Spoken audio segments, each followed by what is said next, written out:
آپ جلدی میں ایک سوال جاتے جاتے بس مجھے پتا جلدی میں ویسے جو کام عمران خان نہیں کر سکا باہر ہوتے ہوئے زمان پاک میں ہوتے ہوئے جیل میں بیٹھ کے پورا ملک سے بند کروا دیا آپ سے کروا دیا موٹر وے بند ہے رنگ روڈ بند ہے اسلام آباد ہائی کورٹ کا فیصلہ بھی آ گیا کہ کسی طور پر اچھا مخصوص سیٹوں کا فیصلہ نہیں ماننا الیکشن نہ کروانے کا فیصلہ نہیں سارے ماننا فیصلے مانے کون سے آپ دیکھیے مخصوص سیٹ دے رہی ہے اپنے پنجاب میں بات یہ ہے کہ اس کے اوپر کیا ہماری نظر ثانی کی اپیل ہے اپیل کرنا ہمارا حق ہے نا ہمارا حق ہے نا نہیں یا تو یہ جب احتجاج شروع نہیں ہوا ابھی پورا ملک بند کر دیا آپ نے کیا کرے دہشت گردوں سے بچانے کے لیے ملک کو جو صوبائی حکومت کی ذمہ داری ہے وہ تو کرنی پڑے گی نا اگر صوبائی حکومت سو رہی ہے اور اس نے ملک کو اپنے صوبے کو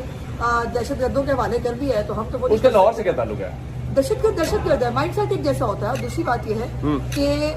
صوبائی حکومتوں کی ذمہ داری ہے کہ وہ امن و امان کی صورتحال برقرار رکھے اور بھی آتے ہوں کوئی انسانوں کی طرح آتے ہو ابھی بتاؤ نا اسلحے لے کر ابھی میں آپ کو ڈیٹیلز بتاؤں گی پریس کانفرنس کے دوران میں سنی